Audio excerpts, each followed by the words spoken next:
I just seen My Abusive Ex. This is the one that was my last long-term relationship that ended in 2011. I saw him in Sainsbury's. He looked right at me, and I looked at him because he came round the corner. I'm like, shit, excuse my language. And I'm just like, oh my God, I thought he was going to speak to me.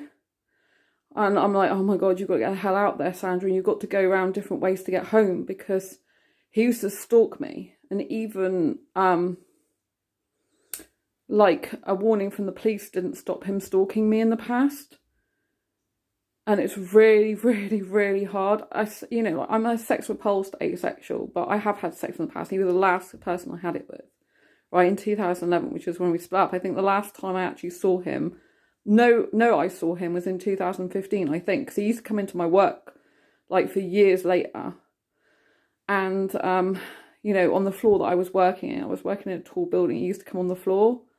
But it's hard because I know that I had a lot of attraction for this guy, but he's a really, really bad guy. It's like a visceral attraction. And I still dream about him to this day. I clearly haven't got over the trauma of being with him and this breakup and all that lot. I was with him in total for 8.5 years, but it was a very, very abusive relationship, not sexually. He was really good sexually. He was the best guy sexually.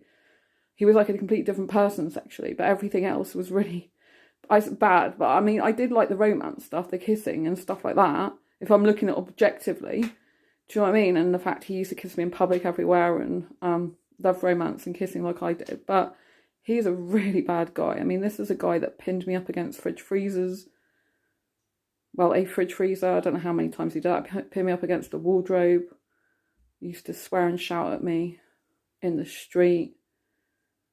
And he used to punch walls, even punched a wall above my guinea pigs' cage years ago. I don't have guinea pigs anymore. He used to be jealous of my guinea pigs.